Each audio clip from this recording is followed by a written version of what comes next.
Pra Você Ver de hoje fala sobre pontos polêmicos abordados pelos candidatos à presidência da República. O nosso próximo tema é a igualdade de direitos dos gays, lésbicas, travestis e transexuais e a criminalização da homofobia.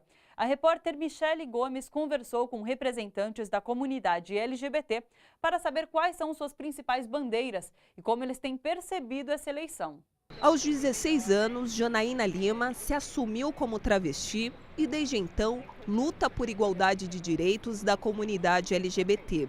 Ela se considera uma sobrevivente diante dos altos índices de violência homofóbica no Brasil. Em 2013, foram assassinados 312 gays, lésbicas e travestis no país, segundo o levantamento do Grupo Gay da Bahia. A média é de um homicídio a cada 28 horas. No Brasil, infelizmente, ainda é uma sentença de morte para a sua grande maioria.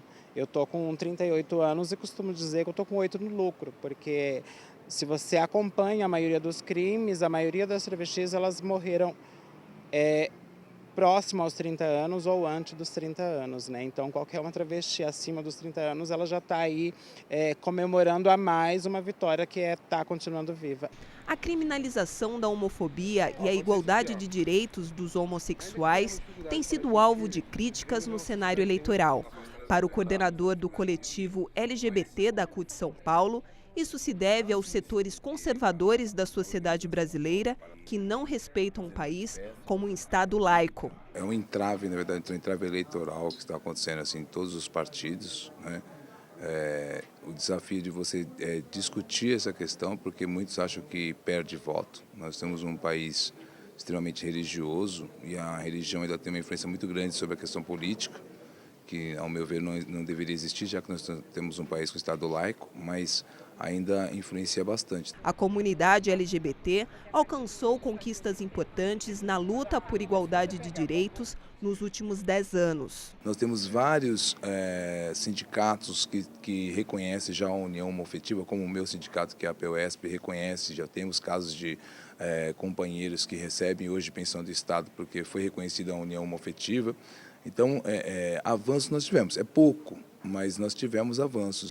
O combate à homofobia é a principal bandeira do movimento e ainda tem muito para avançar. Segundo informações da Secretaria de Direitos Humanos da Presidência da República, a média de denúncias de violência contra a população LGBT é de 8 por dia pelo Disque 100.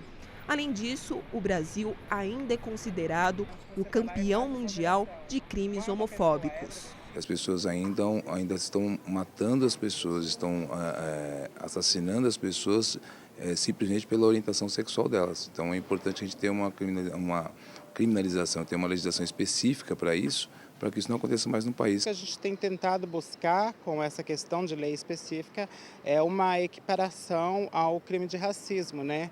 Hoje em dia você sabe que se uma pessoa for ofendida ou agredida por conta de sua cor, da questão da sua raça, há uma punição e a gente gostaria muito de equiparar, né? E por isso talvez uma lei específica sobre a questão da orientação sexual, né? A política de valorização do salário mínimo tem sido alvo de críticas constantes durante a campanha eleitoral. Muitas vezes, o que se esconde por trás disso são as intenções de minar o piso nacional como forma de manter a política de baixos salários.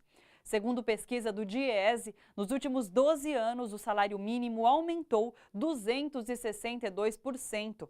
Isso significa que os trabalhadores obtiveram mais de 72% de ganho real.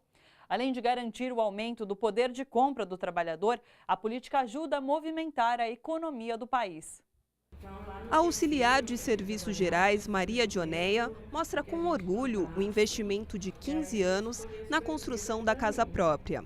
Ela e o marido sempre ganharam salário mínimo e, com as economias que fizeram, conseguiram se livrar do aluguel e construíram este sobrado de 6 cômodos em São Bernardo do Campo. Ganhando salário mínimo, porque eu nunca ganhei mais de 600, 700, nunca ganhei mais do que isso. Nos últimos 12 anos, a renda de Maria Dioneia e de 45 milhões de brasileiros que recebem salário mínimo teve um ganho real de 72,35%, segundo o levantamento do DIEESE.